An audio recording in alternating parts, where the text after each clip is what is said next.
So we talked about timely and uniform communication about bias incidents across the district.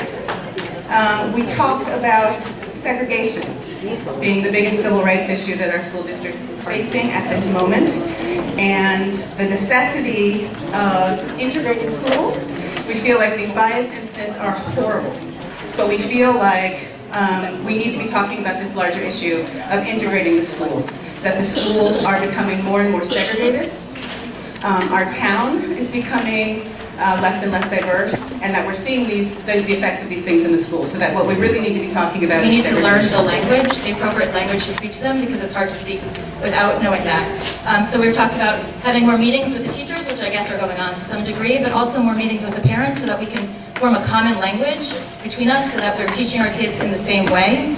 Not just teaching through education, but really through sharing, experience, educating through stories, getting really to know each other, and that's the way to teach our kids and better for the future. We want to do better, but we don't have the tools to yet. We want to do this on our own, but we can't. We need you all to give us the tools to do better, and it starts by telling us what's happening, telling us about the training that teachers are receiving, telling us about these incidents that are happening, so that if we see another student starting to go down that road, we can tell somebody, or we can take action or do something to help.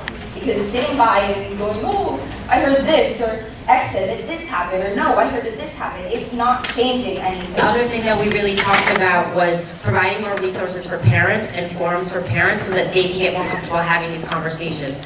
So when we know things are coming up in curriculum, having at like back to school night, hey, this is coming up, let's talk for 20 minutes about ways you can have this conversation at home with your kids, because a lot of like the CCR is doing a lot of programming around this, and what we're finding is that a lot of parents just aren't comfortable having the conversation, don't know how to start it with their kids, don't know what age to start it with. And so if the school can kind of help bridge that gap so that there's a carryover from the classroom to the schools, that could also probably help with we want to recognize here, but this issue is actually on a macro level, it's not on a micro level. This town hall, this forum, is great.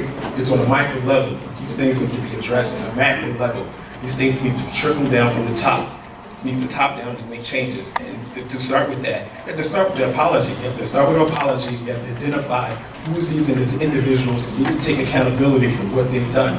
Well, until that happens, I mean, we're just going to keep on spinning our wheels. Like I said, this forum is great, but this is addressing the issue on the micro level. Until we address it on the macro level and it starts trickling down from the community, I mean, look outside. This is supposed to be a big issue, and there's all these signs up that says, no parking here today, no parking here today. I mean, it's through the community. We have to start with the community. Until we address those issues, we're just going to keep on spinning our wheels.